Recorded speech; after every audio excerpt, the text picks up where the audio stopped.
কিয়ামতের দিনটা বড় ভয়ঙ্কর হবে, এত ভয়ঙ্কর বন্ধু। আমার নবী বলেছেন উলঙ্গ অবস্থায় মানুষগুলো হাসুরের ময়দানে একত্রিত হবে রে।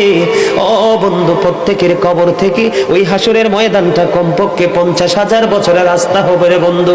এই জন্য নবী যখন মেরাজের রজনীতে বোরাক দেখেছিল, আমার নবীকে আল্লাহ দাওয়াত দিয়েছে, বোরাক দেখে আমার নবী এত ক্রন্দন করেছিল, মনে হয়েছিল যেন আমার নবীর চক্ষু মুবারক দুইটা ঝর্ণা হয়ে গেছে। রে যুবক, কাল কিয়ামতের দিন ঘাম এত ঘামবে রে, কেউ মাজা পর্যন্ত, কেউ নাভি পর্যন্ত, কেউ বা আবার পুরো শরীর বন্ধু ঘামের নিচে ডুবে থাকবে, আবার মাথার মগজ টকবক টকবক করে উতরাইতে থাকবে রে। আল্লাহ বলেছেন লা ইয়ামুতু, people will not die that day, সেদিন মানুষ আর মরতে পারবে না।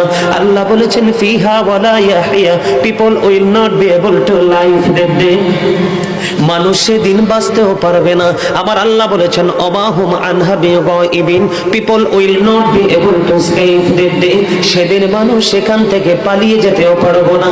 রে দুর্গাপুরের যুবক, হাদিস শরীফের মধ্যে এসেছে কাল কিয়ামতের দিন আল্লাহর আরশের ছায়া ছাড়া কোনো ছায়া থাকবে না।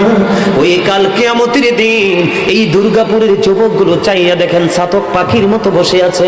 আমার কাছে এত সুন্দর লাগে রে যুবক, আমার হৃদয়টা ঠান্ডা হয়ে গেছে, কলিজা ছুঁয়ে গেছে তোমাদের উপস্থিতি এবং মনোযোগ।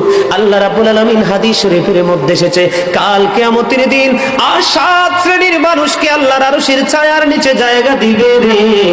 এর মধ্যে বিশাল একটা টিম থাকবে পৃথিবীর যুবকেরা। জোরে জোরে সুবহানাল্লাহ।